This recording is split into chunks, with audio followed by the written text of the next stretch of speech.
السلام علیکم رحمۃ اللہ وبرکاتہ۔ السلام علیکم رحمۃ اللہ وبرکاتہ۔ عورت اسلام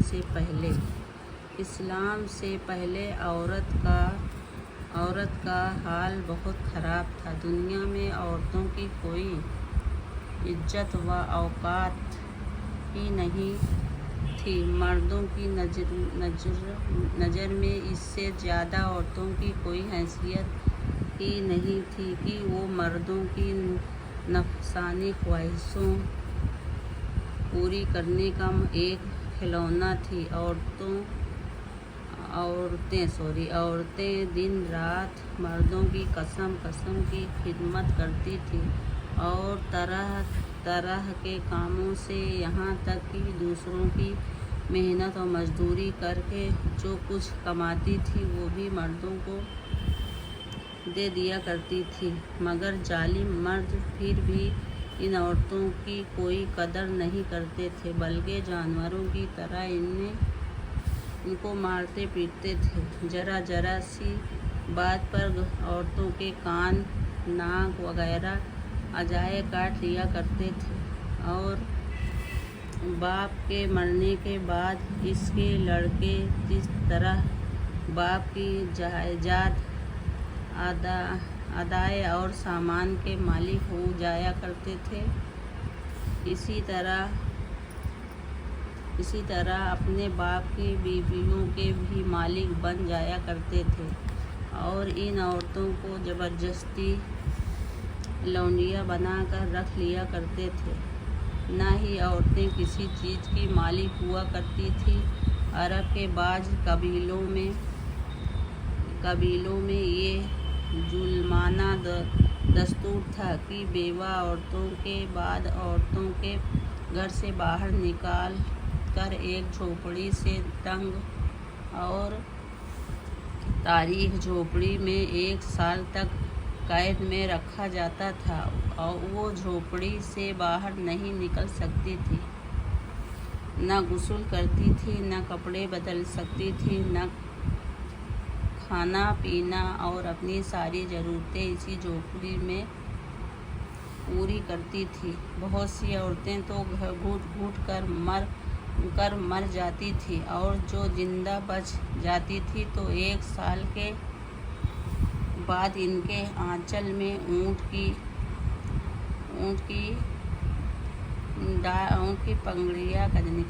پگڑیاں ڈال دی جاتی تھیں اور ان کو مجبور کیا جاتا تھا کہ وہ کسی جانور کے بدن سے اپنے بدن کو ڈھانکیں، پھر سارے شہر کا اسی گندے لباس میں چکر لگائیں اور ادھر ادھر اونٹ کی پگڑیاں پہنتی ہوئی چلتی رہیں۔ اسی بات کا اعلان ہوا تھا کہ ان عورتوں کی عدت ختم ہو گئی ہے۔ اسی طرح کی دوسری بھی طرح طرح کی خرابی اور تکلیف در رسمیں تھیں جو غریب عورتوں کے لیے مصیبت اور بلاؤں کا پہاڑ بنی ہوئی تھی اور بیچاری مصیبت کے مارے عورتیں گھٹ گھٹ کر رو رو کر اپنی زندگی کے دن گزارتی تھیں۔ اور ہندوستان میں تو بیوہ عورتوں کے ساتھ ایسا دردناک ظالمانہ سلوک کیا کرتے تھے کہ جن کو سوچ کر کلیجہ منہ کو آ جاتا۔ ہندو دھرم میں ہر عورت کے لیے فرض تھا کہ وہ زندگی بھر قسم کی خدمتیں کر کے پتی پوجا شوہر کی پوجا کرتی رہی اور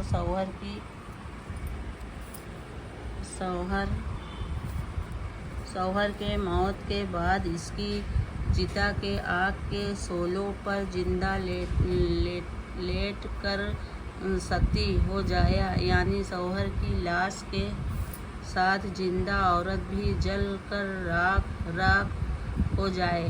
غرض پوری دنیا میں بے رحم اور ظالم مرد عورت پر ایسے ظلم و ستم کے پہاڑ توڑتے تھے کہ ان ظلموں کے داستان سن کر ایک ہندوستان کا دل رنج و غم سے ٹکڑے ٹکڑے ہو جاتا ہے۔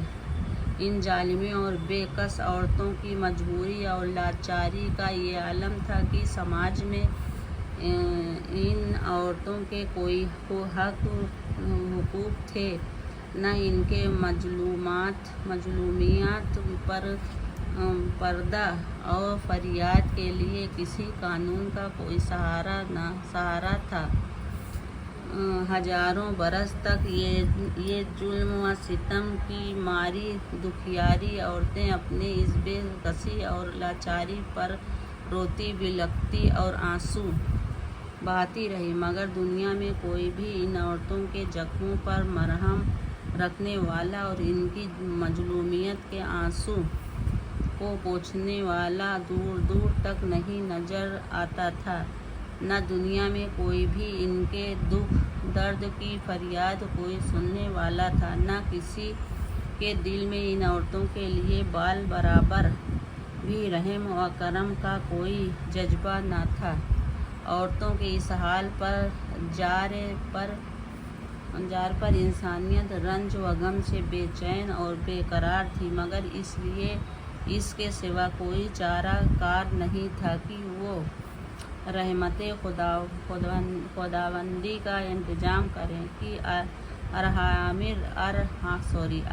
الراحمین غیب سے کوئی ایسا سامان پیدا فرما دے کہ اچانک ساری دنیا میں ایک انوکھا اتفاق نمونہ دار ہو جائے اور ان لاچاروں عورتوں کا سارا دکھ درد دور ہو کر ان کا بیڑا پار ہو جائے۔ چنانچہ رحمت للعالمین کی رحمت کا آفتاب جب طلوع ہو گیا تو ساری دنیا نے اچانک یہ محسوس کیا کہ جہاں تاریک تھا، ظلمت قدائے تھا، سخت کا کالا تھا، کوئی پردے سے کیا نکالا کہ گھر گھر میں اجالا تھا۔ الحمدللہ۔ تو یہی آپ لوگ کے ساتھ پڑھ کے شیئر کیے، یہ دیکھیے آپ لوگ زیادہ سے زیادہ سپورٹ کریے، میری پوری ویڈیو دیکھیے، انشاءاللہ تعالیٰ ہر روز شیئر کرتے رہیں گے، دعاؤں میں یاد رکھیے۔ خدا حافظ۔